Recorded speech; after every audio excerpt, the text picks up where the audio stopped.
En los próximos días el gobierno presentará la denominada ley de oportunidades. Incluso se ha dicho que podría entrar con la figura jurídica de económica urgente. ¿Por qué? Porque precisamente para el gobierno esto es urgente, porque si no entraría por el trámite regular y puede tomar muchos meses. ¿Cuál es el objetivo de esta ley? Pues bien, lo ha dicho el titular de Trabajo, dar oportunidades a aquellos que en este momento no cuentan con un empleo formal, que son 7 de cada 10 ecuatorianos. ¿Qué tan fácil es esto? ¿Cómo regular las relaciones laborales? Pero ¿cómo vamos a mantener un código, el Código del Trabajo y esta nueva ley de oportunidades? Pues se lo vamos a preguntar y a analizar con una columnista de Diario del Telégrafo y también ex subsecretaria del Trabajo. Natalie Pernet, gracias por acompañarnos. ¿Cómo vamos? Hola Byron, gracias por la invitación. Muy buenos días a todos quienes hoy nos acompañan desde sus hogares. Bueno, ¿cómo entender esto de un código laboral para los que están bajo la modalidad de esa y los otros, que son la mayoría, con esta nueva ley de oportunidades? ¿Qué han podido conocer ustedes que están en el análisis jurídico de esto? Bueno, hay que entender varias cosas. 7 de cada 10 ecuatorianos no tienen un empleo formal y eso es algo que se tiene que atender. Entonces, en efecto, el gobierno hoy propone una figura que me parece balanceada. ¿Qué significa esto? Que a quienes tienen la suerte de tener un trabajo formal con el Código del Trabajo, que no son, repito, no son la gran mayoría de ecuatorianos, se van a mantener con los derechos que ya tienen vigentes con el Código del Trabajo. Pero sin duda alguna, si nosotros salimos a cualquier calle, si les preguntamos a nuestro grupo de amigos, si conversamos con quien sea, vamos a encontrar que la gran mayoría de personas tienen un trabajo que es informal o están presentando una factura bajo esta nueva figura que se ha vuelto absolutamente famosa del freelance o del servicio civil y que son relaciones laborales disfrazadas. Entonces, si vamos por ese lado, o que le están pagando el día, $10 del día, $15 del día, o cuando subo la semana, hoy si viene, mañana no viene, sin aportación a la seguridad social. Si mañana usted tiene un accidente, no pasa nada porque no hay ni contrato, no hay absolutamente nada. Y así tenemos personas que van años manteniendo este tipo de relaciones laborales que de formalidad no tienen absolutamente nada. Entonces, la ley va enfocada a esta gran mayoría de ecuatorianos que no tenemos desempleo formal y que sin duda alguna, evidentemente, si el camino es hoy el Código del Trabajo, que vemos que no está funcionando porque es de 1938 y estamos en el 2021, si vamos a seguir esperando que se cumpla el centenario del Código del Trabajo para decir, no ha servido, entonces lo único que va a seguir engrosando es las filas del desempleo. Entonces, primero, entender la realidad del panorama que estamos viviendo como país, como sociedad y como mundo, porque lo que está pasando en el Ecuador está pasando en gran parte del mundo. Ahora, dicen los que conocen este tema que estas nuevas modalidades o metodologías de contrato, o sea, por ejemplo, que la gente no pueda tener, digamos, estos beneficios como los décimos, las vacaciones, hay una serie no sé si la palabra sea mitos, pero de desconocimiento, porque claro, no se ha socializado el espíritu de la ley, aunque se conoce más o menos de qué va. Pero sí hay modalidades de contratación para aquellos emprendimientos, y ustedes cuando estuvieron en el gobierno anterior hicieron algo con acuerdos ministeriales del famoso giro específico del negocio, que se busca precisamente eso, regular las relaciones laborales en actividades como por ejemplo el turismo, lo que es restaurantes, negocios de ocio y actividades de recreación, o actividades que están en otras relaciones como por ejemplo estos repartidores que tampoco tienen una relación formal con su empleador. ¿Cómo quitar estos mitos de que van a ser violentados ciertos derechos? Porque eso es lo que dicen los sindicatos, ¿no? Que va a haber una precarización. A ver, varios temas hay que tocar aquí. Lo primero, la labor de los sindicatos es una labor que sin duda alguna merece respeto. A lo largo de la historia han conseguido conquistas laborales.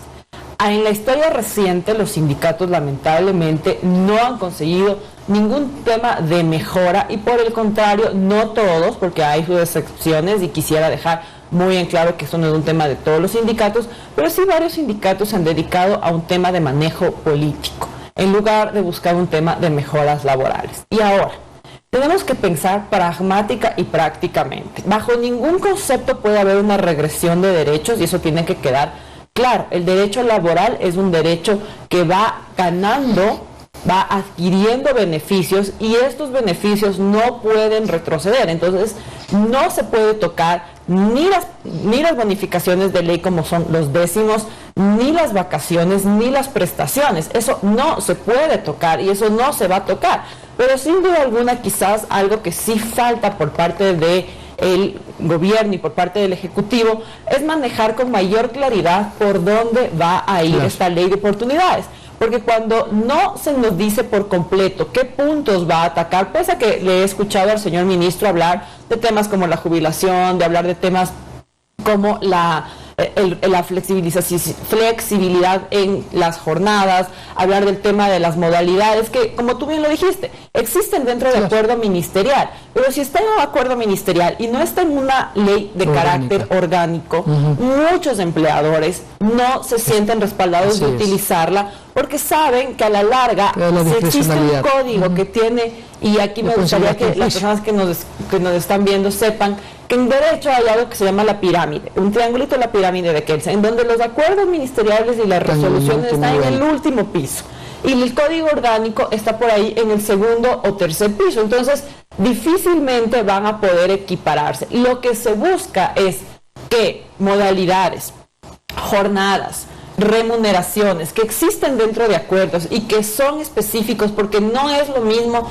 una persona que trabaja en el campo y que tiene una jornada que arranca a las 4 de la mañana porque la vaca no se levanta a las 8 de la mañana, que una persona que trabaja en el sector minero y que probablemente tiene que estar 14 días dentro de del campamento y después tiene que salir, que una persona como probablemente la gran mayoría de los televidentes que tienen que trabajar de 8 a 5 de la tarde. Entonces, no podemos pretender que el Código del Trabajo de 1938 regule cosas que ni siquiera existían en su momento, como el tema del trabajo remoto, que salvó durante la pandemia a la gran mayoría de empleos. Entonces, todo esto se tiene que encauzar en esta nueva ley, sí, sin duda, pero tiene que haber una mejor comunicación por parte del Ejecutivo, porque caso contrario, no se ha socializado, probablemente sea estrategia del mismo Ejecutivo no haberla socializado, porque como tú bien lo dices, los sindicatos, pese a que la ley no está del todo socializada y que se saben ciertas luces, ya la gente se opone. ¿Por qué? Porque sí, de hecho la semana pasada ya hubo movilizaciones, pero no conocemos la ley, señores, ¿a qué nos estamos oponiendo? Entonces, entiendo que hay este miedo de que se vaya en menoscabo de los derechos, pero una ley que menoscabe derechos no va a pasar. Y otra cosa, perdón que te corte, si es que esto no pasa por proyecto de ley económica urgente, esto va a pasar por consulta popular.